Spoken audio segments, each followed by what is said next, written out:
Hey everybody, coming to you from the garage again.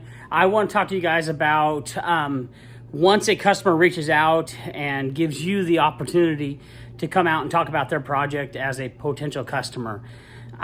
Whether that's a phone call, Facebook Messenger, on a group, a local group, someone looking for a contractor, just any kind of a contact. What do you do?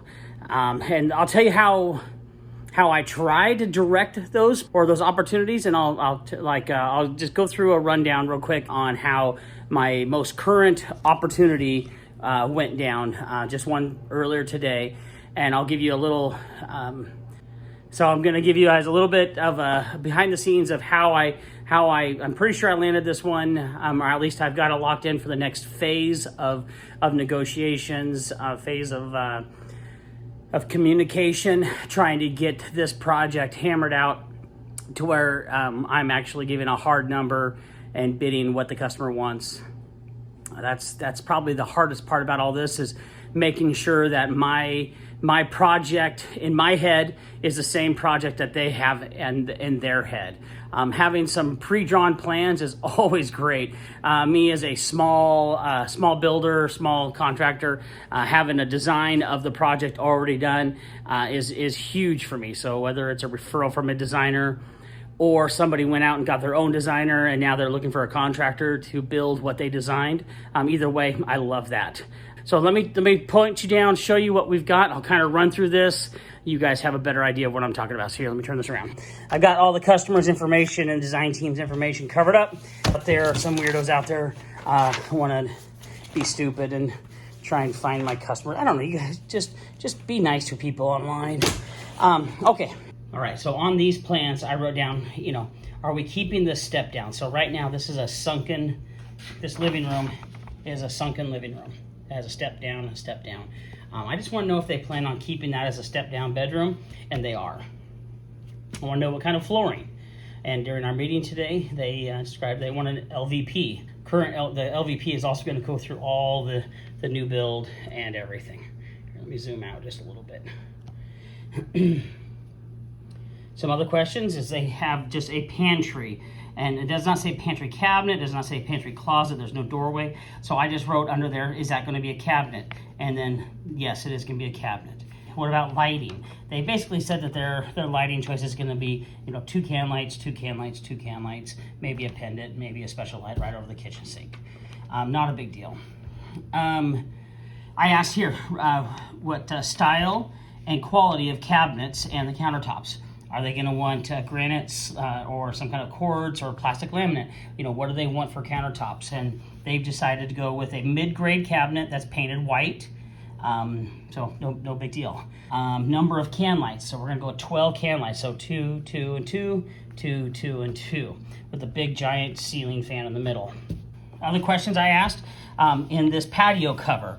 What kind of lights and fans? They're going to have 6 lights and 1 large ceiling fan out here. What about the ceiling material? Do they want that to be like a tongue and groove pine? Do they want that to be some kind of a cedar? And they chose to go just with a hardy sheeting. Is it going to be a patio, it's going to be a deck, or is it going to be concrete? And they chose to have a broom finish concrete. Here was another one where the original wall line, this dotted line, we either have to have a couple girder trusses to hold up these trusses going this way, or we have to have a beam. I'm going to ask the truss manufacturer, see if they can give us a couple girder trusses, something that'll hold up all of the ends of these trusses going this way. And if that could happen, then our ceiling transition will be nice and level. So again, you don't always get these kind of drawings and plans. They're really nice when you do.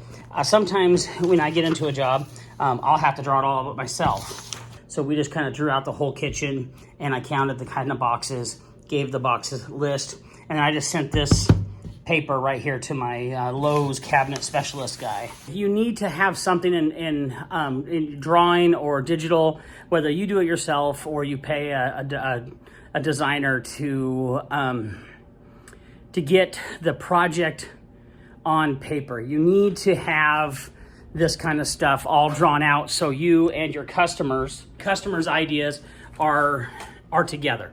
You don't want to bid a $200,000 project if their budget is $105,000. And better yet, you don't want to bid a $105,000 project if they really want, $200,000 worth of work. I know that sounds funny. Those are some big numbers, guys. For a small, again, I'm a small contractor. I'm not a multi-million dollar contractor. I don't have a bunch of guys in a huge, office or anything like that. I run pretty small stuff. But you want to make sure that what the customer is asking you to bid is the same thing that you're bidding. So that's why getting their image out of their head onto paper or digitally is the best thing you can do for yourself and for your customer and the project. So first thing is they sent me the PDF form of their prints. I went ahead and printed those out just down at the local Staples here in town where I can email them. They print them out. It was like $7 for 3 pages. I think it was 17 by 24s. So a nice full-size plans for this project. Once I got those plans home, I opened them up and wrapped my head around them. These are just proposed plans. They're not finished plans. There's nothing special about them. There's no engineering on them. There's no real detail. It says we have a wall here that's getting removed and we're putting a new wall there. We're taking this door out, we're putting that door in. There is really no detail on them other than just pictures. I find that to be more than adequate to give a customer a rough number, not a detailed number. That's a lot of questions and a lot of talking with the customer to make sure that you're on the same page. Now, I've had a phone call with them. I've got their plans. What do I do next? The next thing I do is I schedule an in-person appointment. I go to their house where all the adult decision makers are there at one time. We just set up a time that works good for them and it works good for me. What I take to my first meeting with the customer is a face-to-face meeting is I take the printed out set of plans with my scribbles on them. I don't take a big laptop. I don't take a tablet. I do have my phone, but everything's kind of done on the low-tech side of things. That's just me. That's what I prefer to do. I have a tape measure so I can measure ceiling heights, confirm things, make sure that the plans that I'm bidding on are actually accurate to the house that we're looking at. I take my notebook. You guys have seen me with the notebooks. I use the same style of notebooks. I just write down the month and year that I start that notebook. And then when I'm full, I put that one on my desk and I grab another one. When I am doing my first meet and greet, I want to make sure I look the part. I do not try to sell myself or my company as something that I'm not. They will quickly find out that if I show up in a suit and smelling like cologne and all prettied up and freshly shaven and a nice haircut, and they're going to quickly find out that that's not who I am when we start doing the job. And I don't want to sell something that's not me. So I show up just as Jeff. I try to shave a little bit, at least once or twice a week. My facial hair grows pretty fast, so I am not high and tight. I'm a fat guy. My clothes, I work in my clothes. I don't just, wear fancy clothes all the time. So today it was not too dirty black t-shirt, cargo shorts, and tinny runners. I did shower this morning.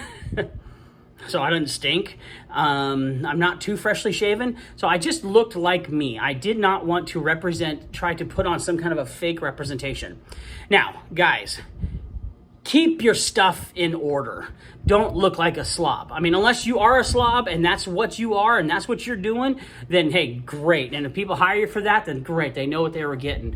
Don't try to be something you're not. But guys, if you can, try not to have offensive things on your shirts. Try not to have a bunch of holes in your pants.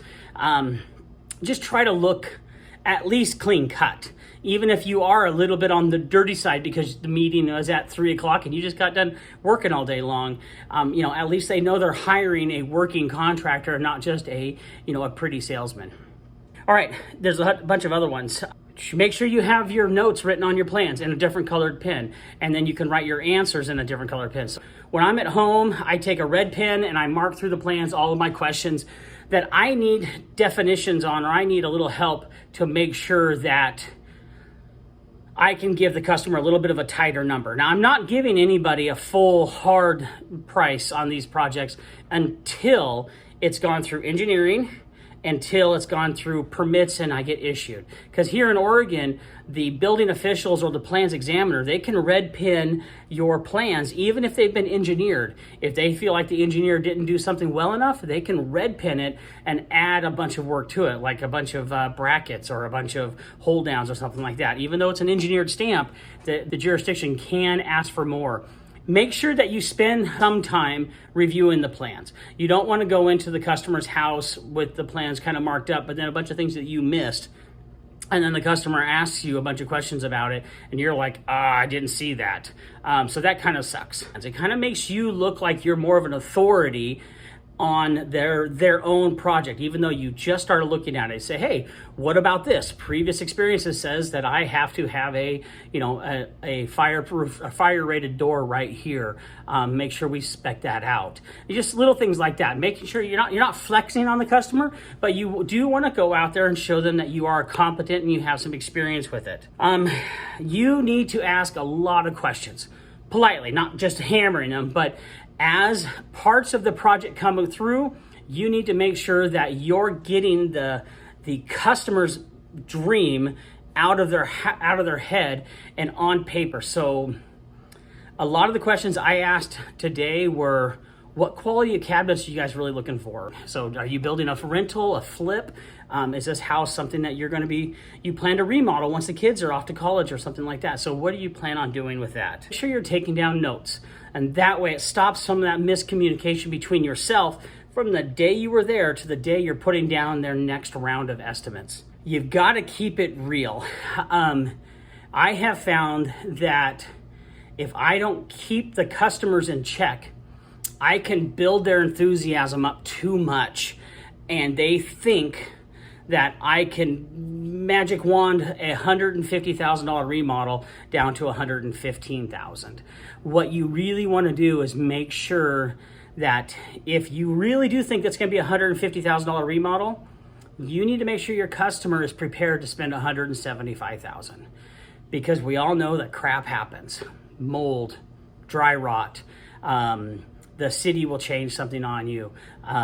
You get something like COVID where the prices of materials just go stupid through the roof.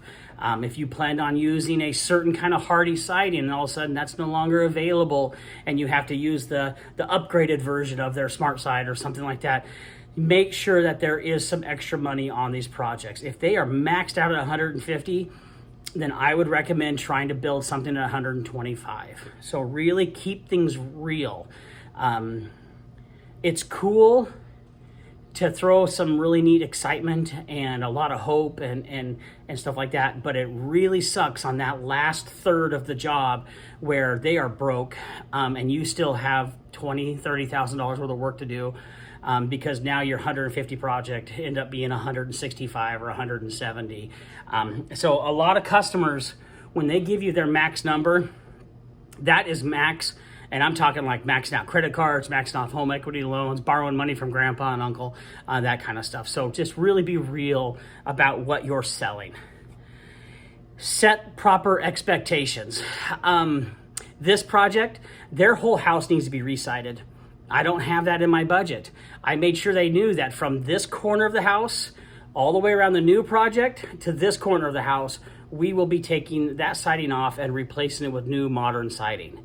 The other half of the house is not something that's even in the scope of work. That was a little bit of a disappointment for them. They were really hoping that they could get the full project, the whole full house site at the same time, but it just wasn't in the budget for what I see, how I see the budget working. I just want to make sure that we set proper expectations. You need to walk the project and envision where is a load of lumber, where is the truss truck going to come, where the guy's going to have an outhouse, where are we going to park 5 cars. You need to make sure that you walk the job and see if there's any kind of weird things that we have to take in consideration. All right, guys, so here's the last one, and I think this is probably one of the most important ones. Guys, you really have to listen. You have to listen. Don't listen with the anticipation of your next question. You need to stop your brain and really plug into the customers and what they're saying. They are giving you clues throughout their entire phone call, throughout their entire walkthrough. They are giving you clues on what they expect, what they want, what they can do. All these things are really important. It's just communication skills. So I left their house about 3 o'clock today. And about 4 o'clock, the customer called and said, Jeff, we'd like to move forward with you, get that formal estimate together. Again, it's still an estimate, but until we get the plans through the city, I won't be 100% comfortable until that's done and we see what our final project is going to require. So I would consider that a very successful meeting. It was not a contract signing meeting. It was a get to know me, get to know you, get to know the project together, and then we can kind of go from there. Everything I do, I try to get my customers to feel comfortable and to have a conversation with me about their project, about their budget. I do not do pressure sales. When I left today, I said, hey, give it a couple weeks to think about it, guys. Let me know. I'll work on getting some more numbers to you, but until then, I'm not going to do a whole lot until you guys let me know which way you're going. That's what I told them. And it wasn't even an hour later before they called me up and said they'd like to move forward. Don't be afraid to be yourself. Until the next time, get out there, build something.